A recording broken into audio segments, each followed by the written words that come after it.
Hello, welcome everybody. It's lovely to see so many of you joining us today. We thought we'd start with a little introduction because both myself and Katie are new to Much Loved, so we might not have met you all yet. I'm Michelle and I joined with Much Loved back in October last year. I come from a charity fundraising background, mostly for a small local charity, but have experience as well in a larger national charity.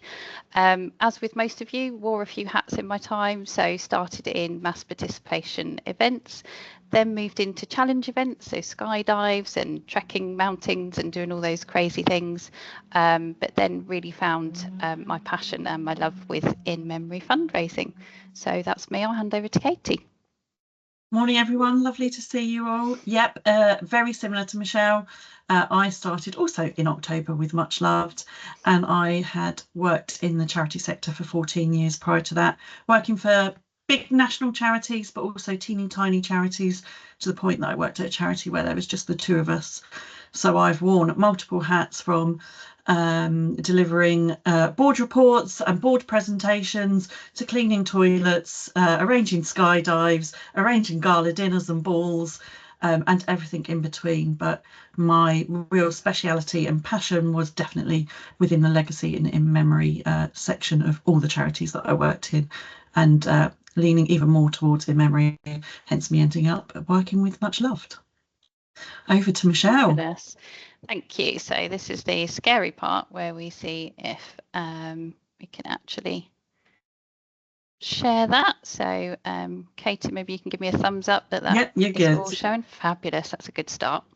So empowering your charity to honour loved ones with confidence. So we're just going to kind of talk about how to get your charity on board and everyone internally involved. We know this is a big challenge for everybody, so hopefully there'll be some tips in here that you can use along the way. So we're going to start off with internal buy-in. So what is internal buy-in?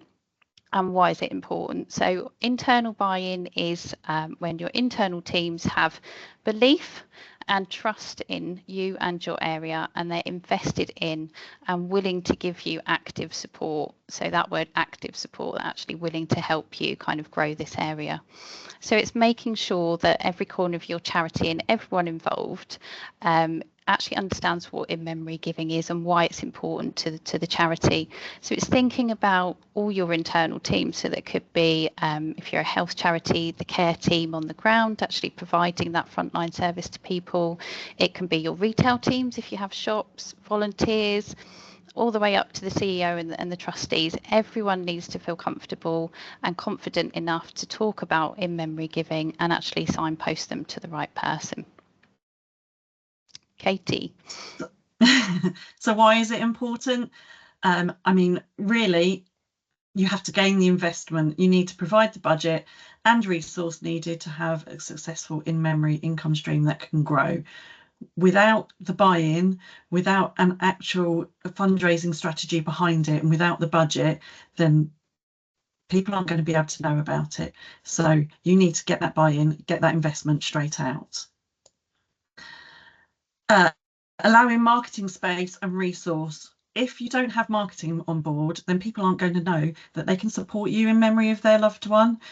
If the marketing team isn't able to drip feed that message throughout the year, then people again aren't going to know. So it's really taking everybody on that journey, particularly your marketing and communication team. There's no key time of year for this. I know that there is for legacies, but in MEM, obviously, unfortunately, people passing away happens all throughout the year, so it really has to be drip fed. People don't know when they're going to need it, so if it can be drip fed through every single section of charity promotion, so online, in print, even radio ads, then people are going to understand about it more at the time that they decide that they need it. And creating solid foundations. So it's really important to get internal buy-in so that you can create those solid foundations. So this is something that I harp on about quite a lot, but it is really important. It is kind of generally the most headache inducing and boring part of setting anything up, but it's really vital so that you can create a strong and effective in-memory giving program and that all important supporter journey, and just to keep you sane too, because we know that obviously in-memory income kind of comes in from lots of different places. It's really hard to keep track of. So without those solid foundations and those processes in place, things can go wrong quite quickly. So it's kind of thinking about how and when are your supporters marked as an in-memory supporter? How do they get thanked? You know, is this thank you triggered by something in your database that comes from coding, you know, income coding? If that's not right, are they going to get the wrong thank you? So you can see how that can, you know, really have a bad effect on the supporter experience. So you need to get the buy-in of your finance teams, whoever's recording the income coding, you know, your data teams, your supporter care teams, to make sure the right thank you is going out. And the only way you can do that is to have those conversations, to have a chat with them, explain to them where they fit into that process and how what they do actually affects the supporter experience down the line, because they may not even be thinking about that in their day-to-day work. So have that conversation and be ready to push back. You know, explain when things aren't working right, and hopefully, ideally, you'd sort of find that compromise in the middle of, from your view, what the supporter wants and needs from you, and from internal kind of what they need to happen as well. So you want to kind of find that balance in the middle. And wider reach. Let's face it, we can't all be everywhere all at once. So you need eyes, ears, and a voice out there for you. So spotting those opportunities where in-memory giving might be right for someone. And the only way you can do that is to empower those people who are going out, empower the other teams, the community teams, your volunteers, your ambassadors. You need to give them the confidence so that they can speak to people and help supporters to remember in the right way for them.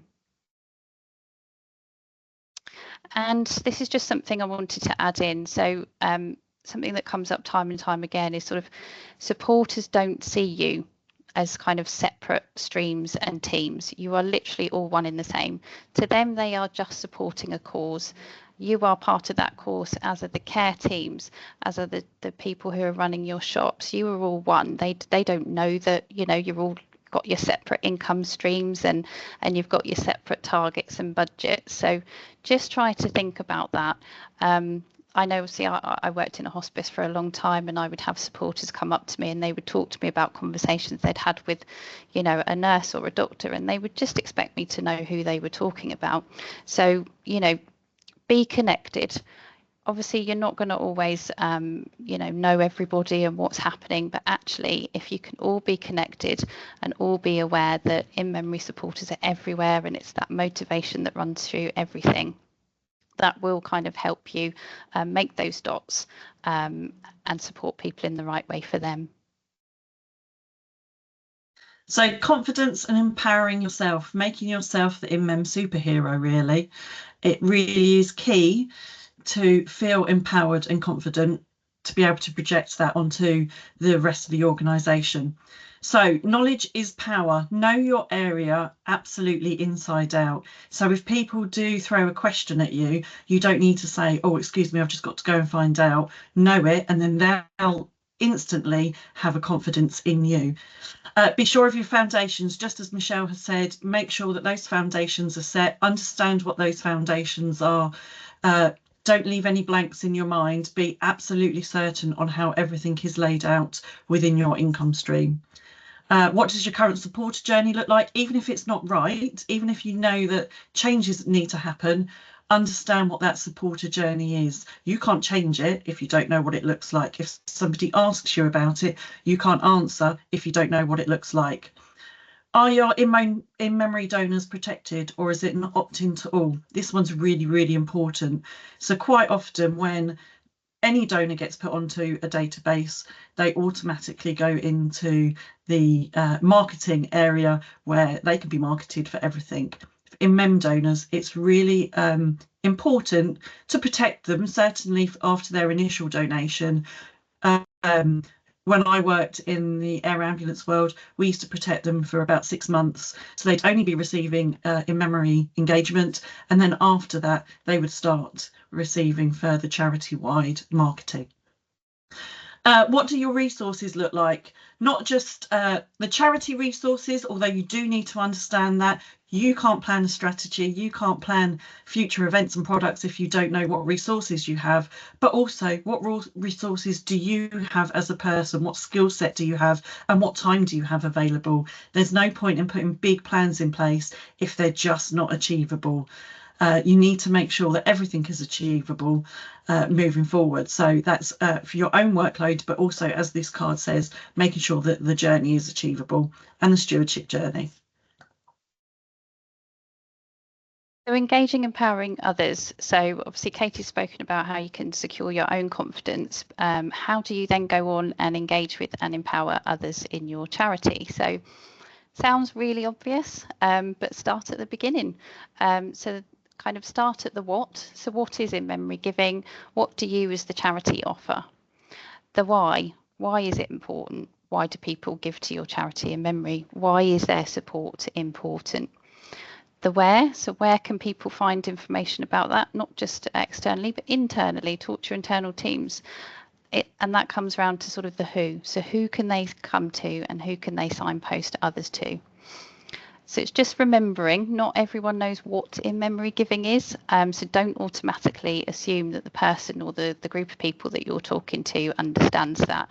Explain in really simple terms what it is and how people support your charity in this way. So lots of people will say, oh yeah, that's just, you know, if you give a donation at a funeral or if you leave a gift in a will. And that might be their full understanding of in memory giving. So just sort of explain to them the different ways that people can support and how that fits in with the charity. Understand who you're talking to and keep it relevant. So if you're speaking to someone who you've worked with for years and you have those chats over the kettle, maybe don't talk to them about it in the same way as you would with a new volunteer who's come into has got no charity experience, doesn't really know kind of what happens internally. So just talk to them about it, find their level and kind of work from there. And also when chatting, explain the difference between legacy and memory. So more often than not, these can get confused. So while I'm not saying, you know, go into big in-depth conversation about legacies in memory giving, just kind of outline the difference between them to help kind of distinguish and remove that view that some people can have, that, you know, in memory is the poor relative of legacy giving, because we all know that's not true, but it can be sadly a view that some people have. Having said that, it is a good opportunity as well to remind them of the connection between the two as well.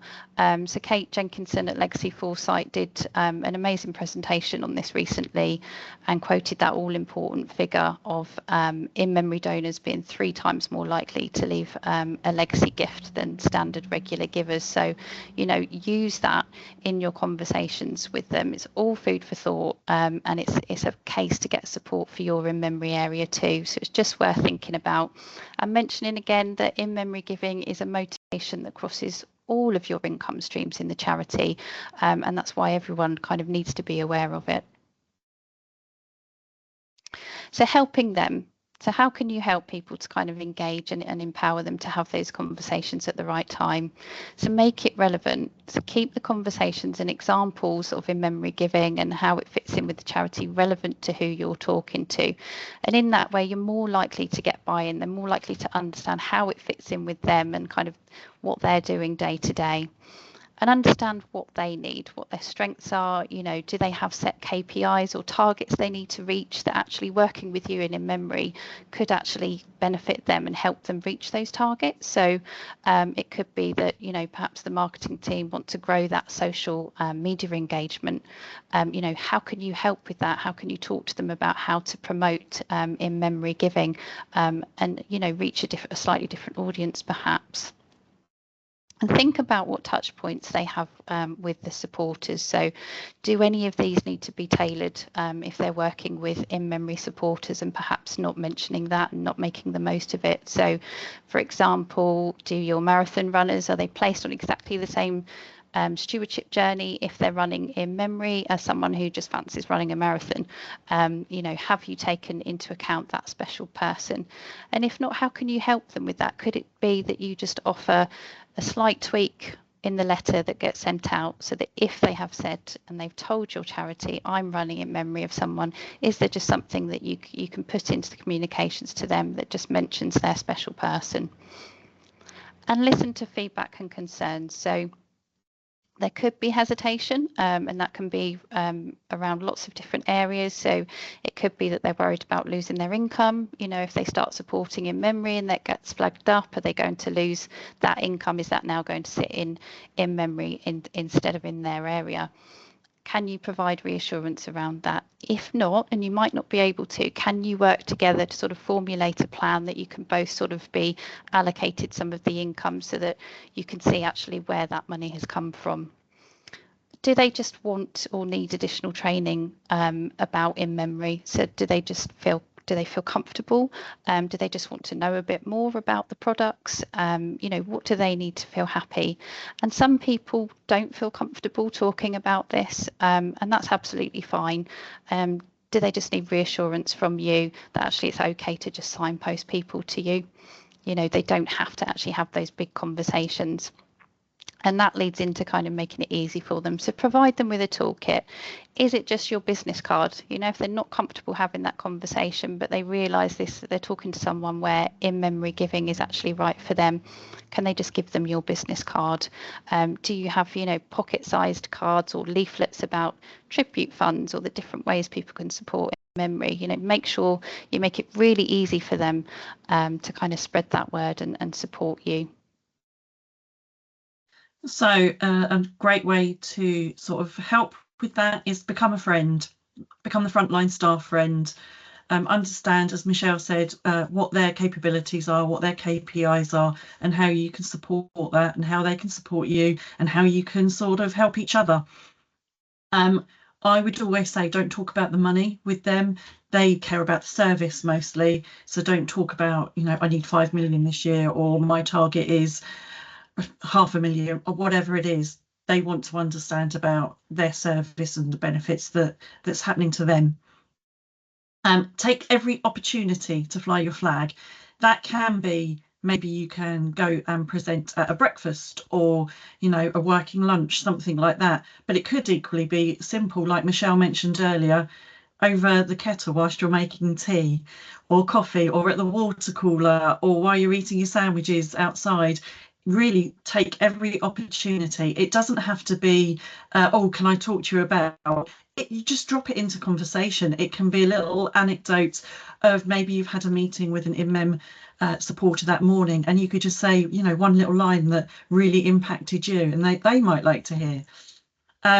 Take them on the journey and show them the impact where you can. If you're doing things like in memory events, invite the frontline staff.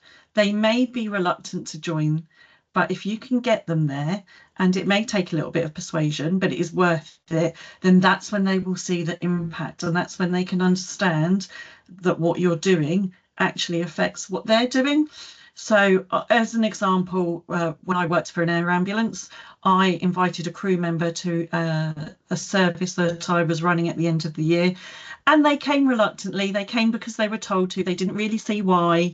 And at the end of it, he came over to me with tears in his eyes, gave me the biggest hug, and he said, I understand now, and I will be your advocate within the crew. And he went and he talked to the crew members about it, and I never had problem with getting crew members to those sort of events anymore. And he was happy to talk about it. And the way he said it to me, which is this last line, is, I understand that we can't provide the care later on, but actually that's what you're doing. You're offering a different type of care. So show that you are the care after the care.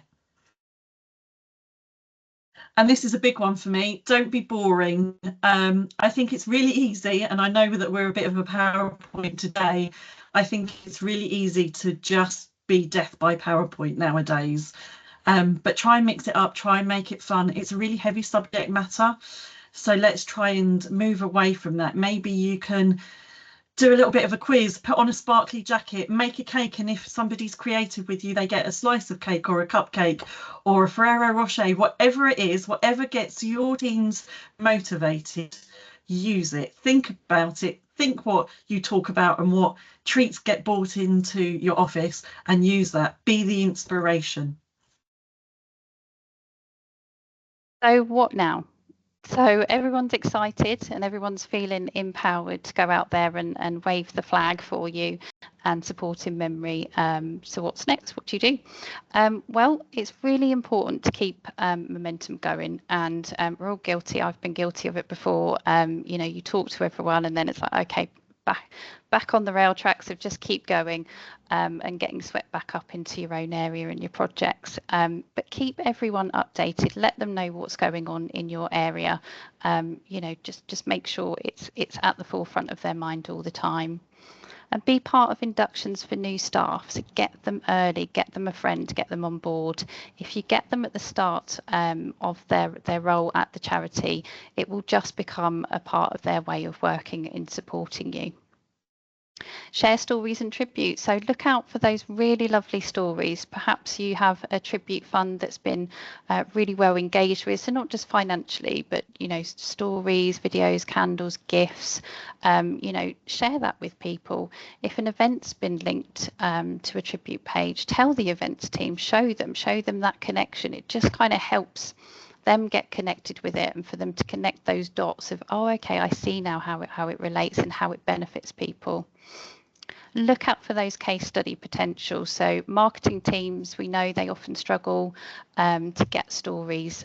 So if you see the potential for one, either let them know, or, you know, depending on your process, reach out to the family yourself and see if this is something they would like to do.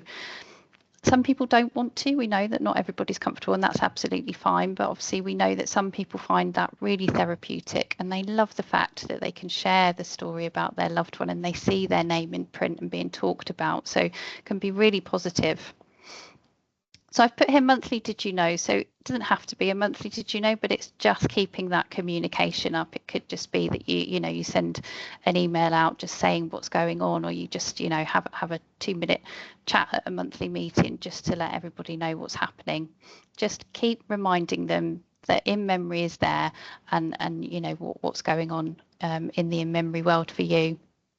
And refresh what you talk about. So you know, it's really easy to just keep churning out the same kind of communications and remember in memory we do this, this and this. So try to alternate between what you talk about so people don't switch off from it. So for example, obviously at the moment Mother's Day is coming up. I've seen beautiful dedication pages being set up, so share that internally. You know, ask people to leave a message themselves, you know, to fill up that board before you go live with it. It's something fresh. It's something they can get involved in. And keep those personal connections by sharing mentions with those individuals. So it could be that a staff member or a volunteer or ambassador or another member of the team has been mentioned in a thank you letter perhaps, or a post on social media, or on a tribute page. So, you know, share that with them. Beyond letting them know that their efforts have been appreciated, it's a really good way to help them feel connected with what you're doing and understand those benefits of it much better. And keep updated on what's happening in other teams too. So spot those opportunities that are coming up, but also see how you can help others. You know, we're talking here about getting other people on board with us, but actually you want to be able to be on board with everybody else. Think about cross promotion and finding those opportunities to work together, really, to help your supporters find that right way for them to support your cause. Confident messaging. So you're empowered, your teams within your charity are empowered, so now you need to deliver some confident messaging.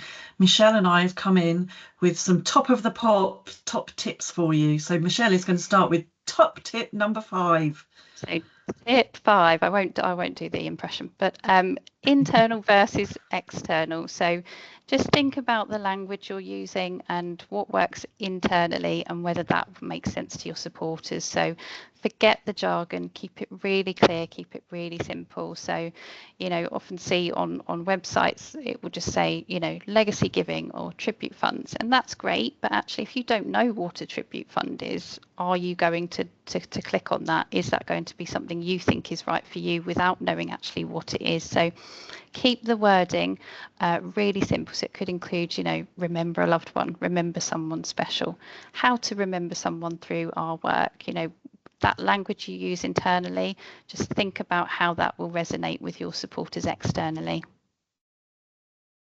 So in a top tip number 4, the fear of talking about in-memory giving. It definitely isn't with the supporter. It is usually with the person that needs to talk about it. They want to talk about how to support your cause with and remember their loved one. So be confident and don't forget that they want to do this. So tip 3, don't rely on financial asks to communicate with your supporters. So having worked in charities and having been someone who gives to charities as well, it's so frustrating if the only time that a charity talks to you is when they want money. You just then start to feel like you're an ATM. Basically, there's no other way of explaining it. You know, they only talk to me when they want something. You know, these people want to feel connected with you. They want to feel like you actually care and that you see them as a person, particularly for in memory. We know it's really important. You know, to them, they are doing something in memory of their loved one. It's really important that, you know, we recognise that and we don't just communicate when we want money from them.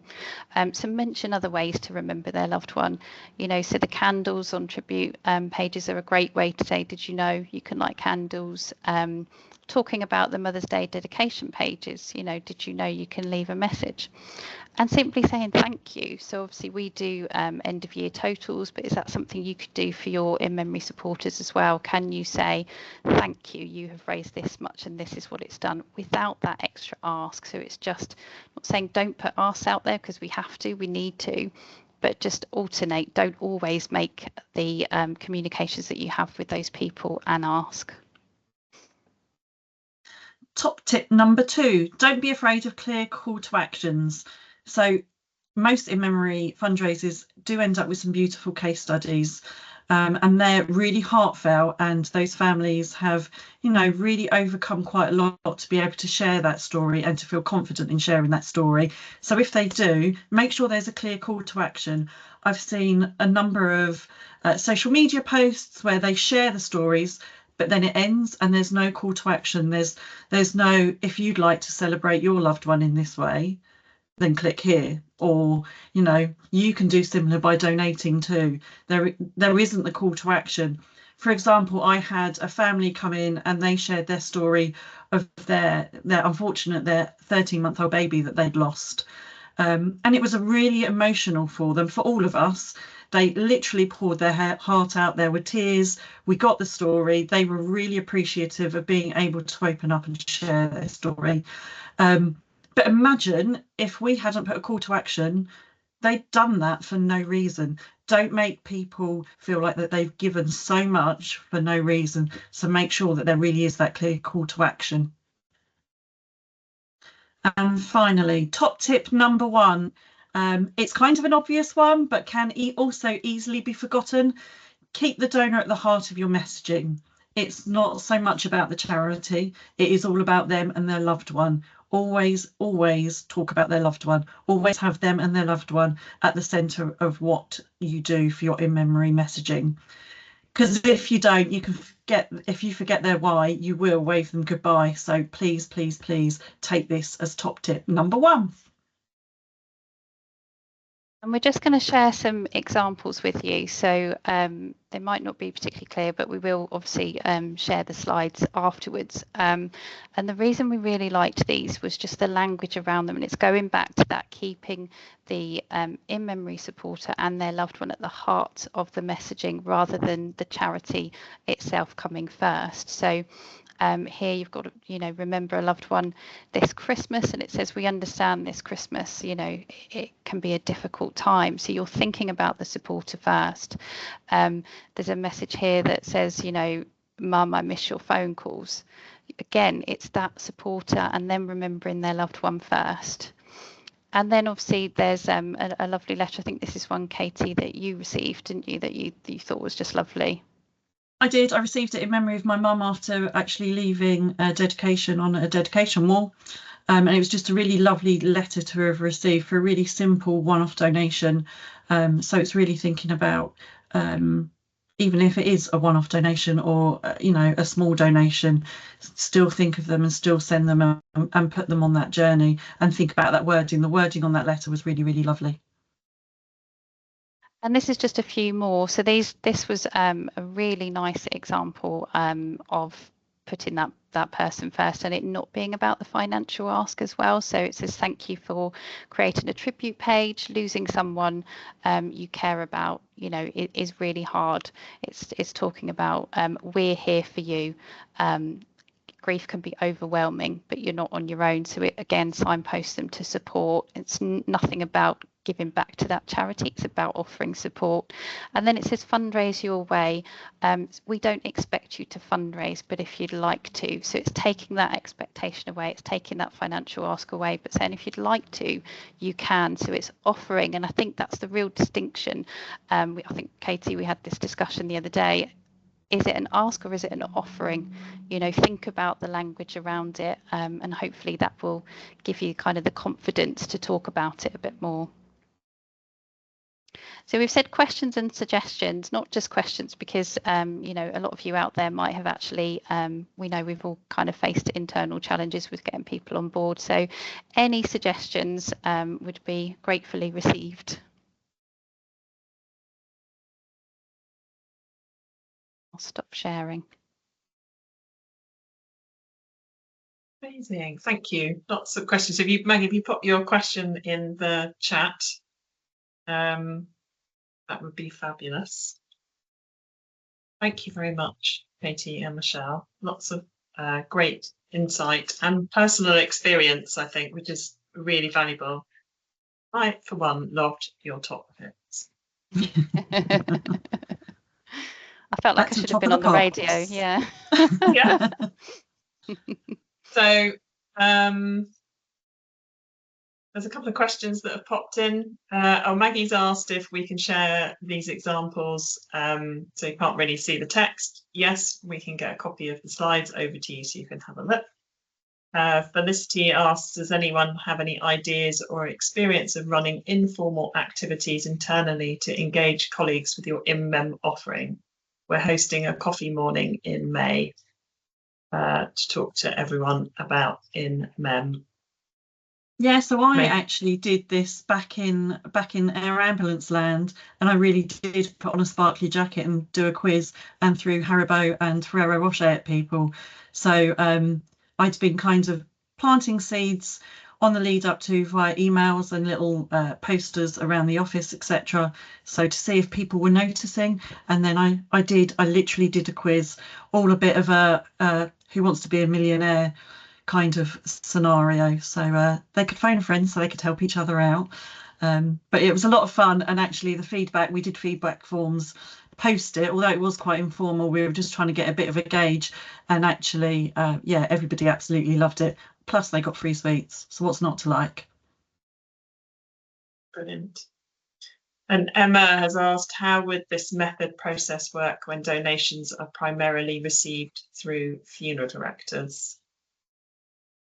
So when you say process, do you mean sort of engaging people? I think if so, I mean, there's no reason why, engaging people internally. So there's no reason why you can't do exactly the same thing.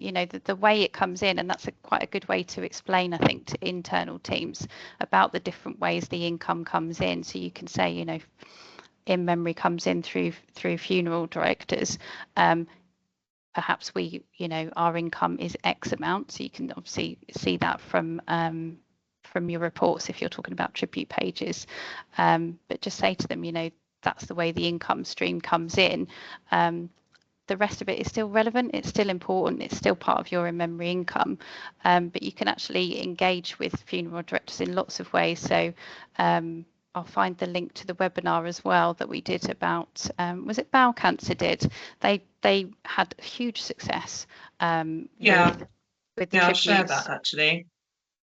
I mean, the way they grew their income, you know, and built their engagement around tribute funds that were created by funeral directors was incredible. But as we said, you know, in memory is a motivation. So you will have these funds coming in from different ways, but the support still needs to be the same. And there's no reason why you can't steward people in exactly the same way as well.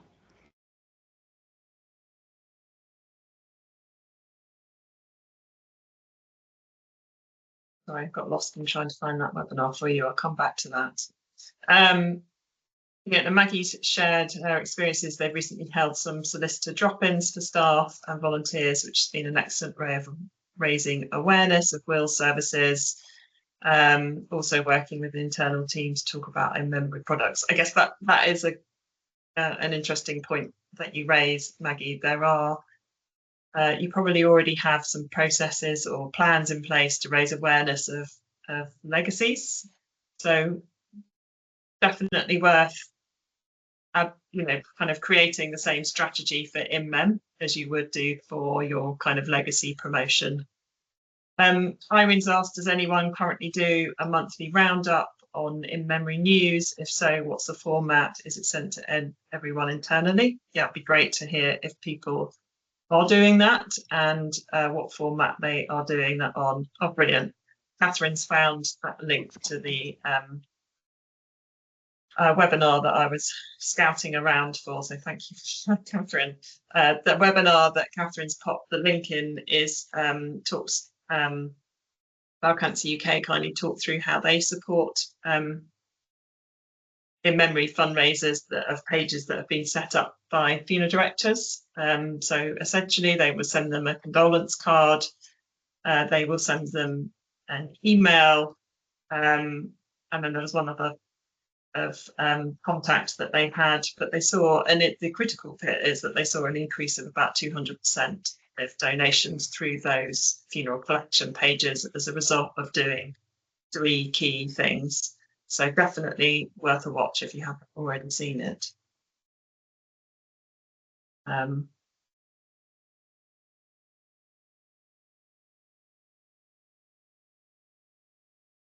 So Emma, you said whether contact is the funeral director. So we desperately try to get funeral directors to hand the pages over to the family, so you do have the next of kin contact details.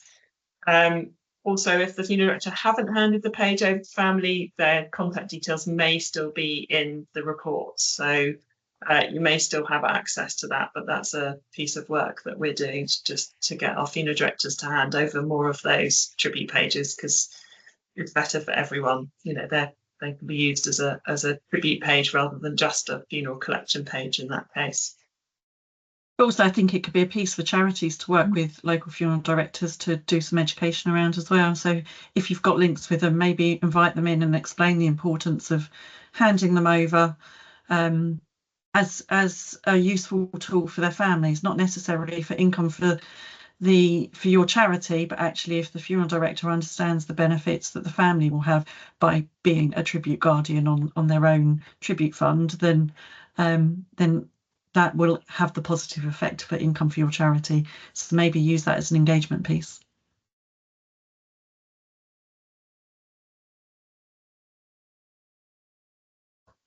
Brilliant, excellent. Well, thank you ever so much for joining us this morning. I hope you found it as useful as I did. And don't forget that you'll be able to watch this back where we've, in the same place that we've saved the Funeral Collections Untapped Fundraising Potential webinar link. So please feel free to share it with your colleagues. And finally, just to say thank you very much for Katie and Michelle for all your hard work preparing this and presenting it to our partners this morning. So you can breathe easy now and go and grab yourselves a well-earned cup of tea. Yeah, thank you very much everyone for joining us.